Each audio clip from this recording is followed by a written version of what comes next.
Hey, I'm back and I'm doing part 6. I had to take a little break because I had to get up and start my juicing for the day so that I could get my juicing started, and it's pretty time consuming. And I did make a video, you can go check that out, about the meal and treatment prep. So part 5 left off with me talking about me getting my first diagnosis in July of 2012 from my gastroenterologist after having a colonoscopy. He told me that I was dealing with a condition called IBS, irritable bowel syndrome. And it's the condition that causes you to go to the bathroom quite frequently. And what came along with my IBS with the frequency is that as soon as I had to use the restroom, I had to go right away. And if I didn't go right away, then the CVS attack came on.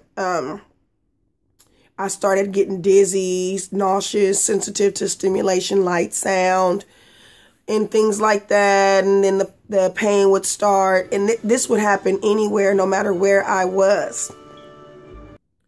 And so it was, as you can imagine, pretty much a bit of a problem. And so I was smoking the marijuana to make going to the restroom a lot easier.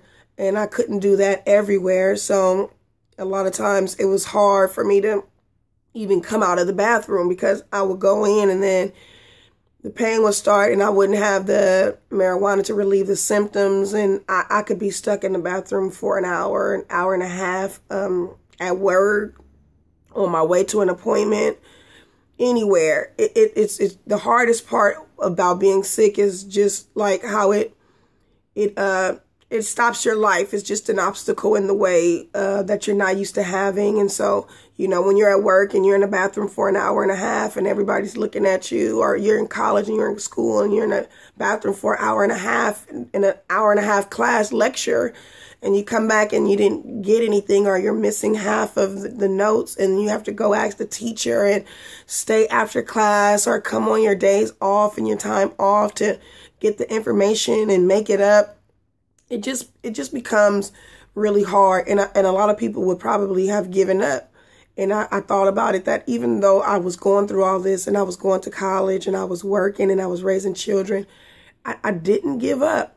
I didn't give up. So I just want to make sure I share that. You know, I don't want to tell my whole life story, but it's important to incorporate a lot of my life story into this, because a lot of the things that I made, the choices, the decisions that I made ultimately led to me being as ill as I was, although it would have happened anyway. But as you can see, some of those things actually helped to speed things up.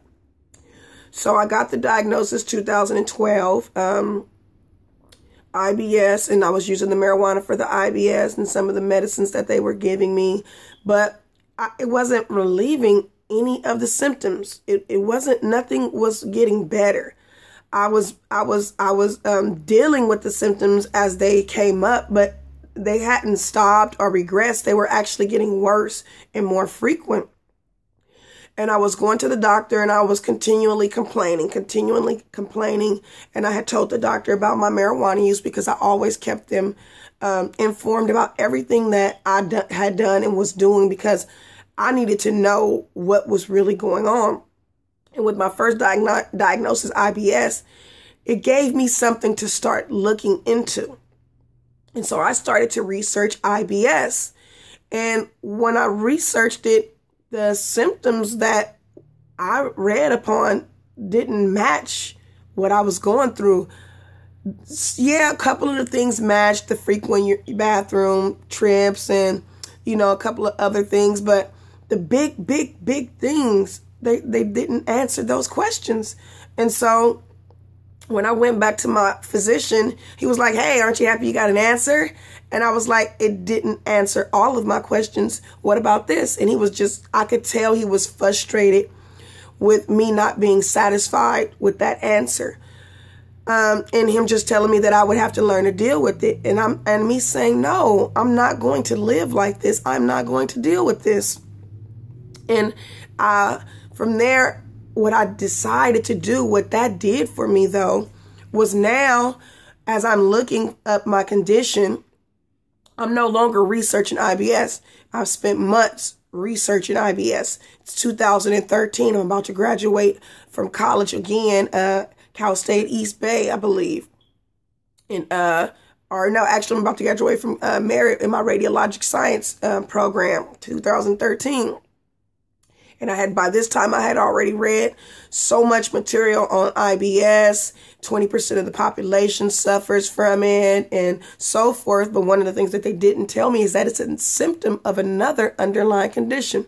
And if you don't have irritable bowel disease, which is a structural condition that they can see, then they don't know what to do with it when it's a functional condition, which is what I was struggling with when my IBS was functional. My IBS wasn't caused by a structural abnormality. So when they didn't see a structural abnormality there, they didn't know where to go, what to do, and I was just supposed to deal with it.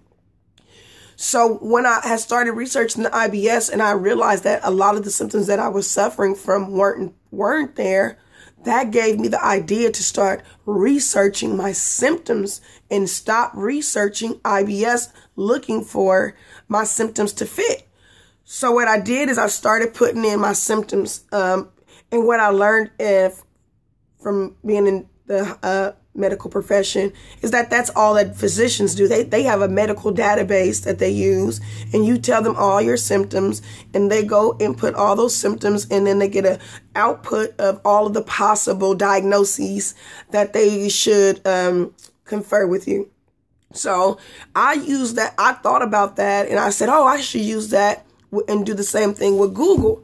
And as we all know, Google is not the information specialist. Google is a search engine. So all I do is put in the information, and Google goes and searches for other documents and things that I can read that contain that bit of information.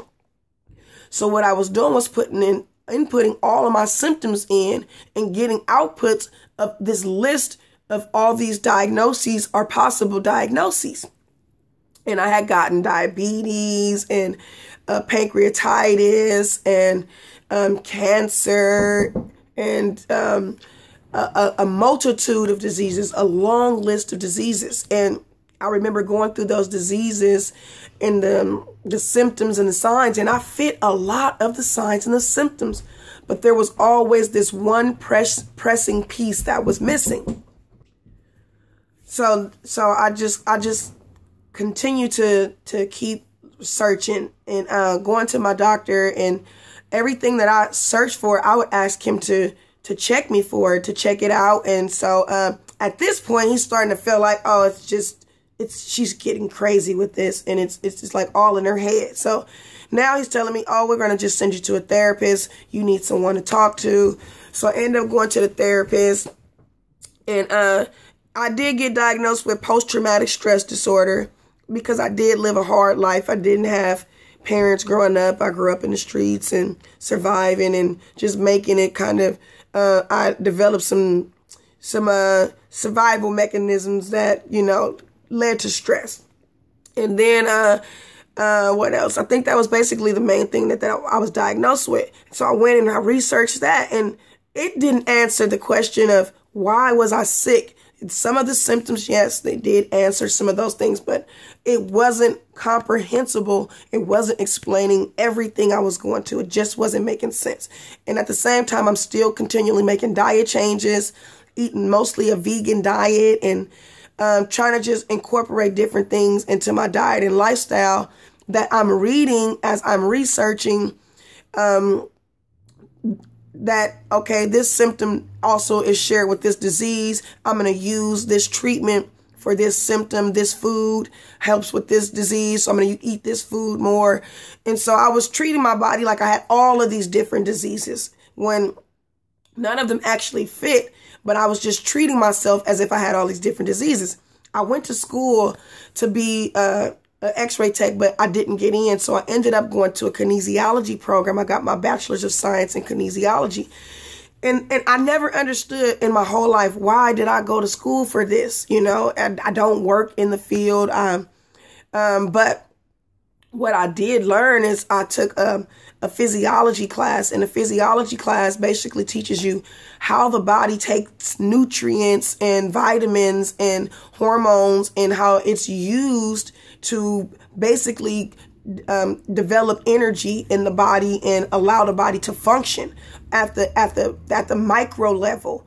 And so we basically, the doctors basically look at the body on a biological level, which is more of a macro level, which is a bigger body function. But the physiological part of it looks at it on a micro level.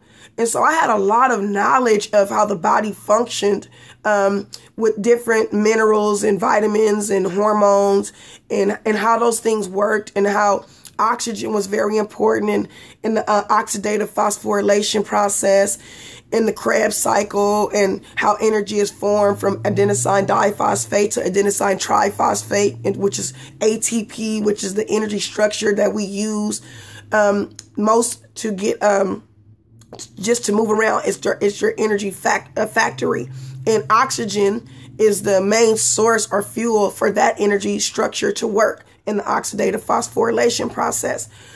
And so I just knew a lot of information about that. And I had also taken biology and biomechanics and structural kinesiology. And so I knew a lot about the digestive system and the digestive processes.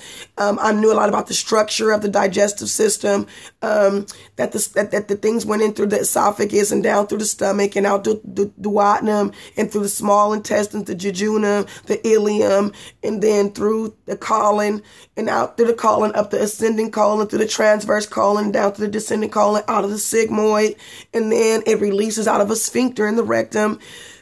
That's the process, and that's digestion and excretion all together. That's one system together. You putting it in, and your body does what it needs to do, uses up what it needs to use through all these different processes, the Krebs cycle and the transference of nutrient cycles that through the liver, and taking it and putting it into the bloodstream and feeding the body and the muscles with all of the different organic substances that it needs to survive and to live. So me having the knowledge of how all those different things affected my body and not quite knowing what was wrong with me, I still incorporated that knowledge in my eating. So I tried to find foods that gave me those vital nutrients that I needed to sustain my life on a regular, consistent basis. And that was basically my diet. But at the same time, while I'm doing that, I'm still having attacks,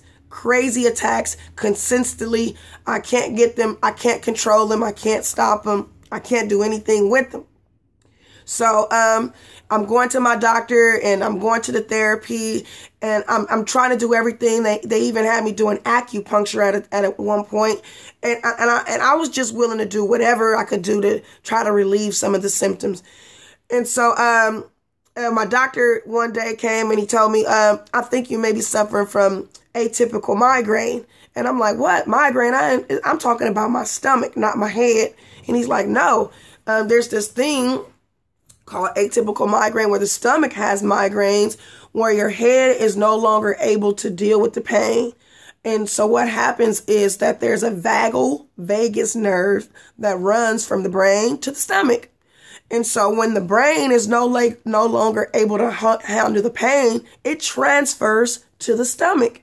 So the stomach has that nerve. And so what happens is you eat, and the serotonin and the melatonin that's in the food is not being uptaken properly, and it's causing some other psychological and mood changes. And then you have anxiety disorders coming along with it. And now you're not able to process the food in a natural kind of way. And so then it's just more cycles of things just declining, along with me adding all these toxins onto my body that I'm having to purge every month when my cycle comes back up. The video is close to 15 minutes. I'm going to take a quick break, come back, post video 7, and keep going with the journey of my story. And I just hope that this story helps somebody understanding, or somebody watching can tell me something that can help me. Thanks a lot, and stay tuned for more.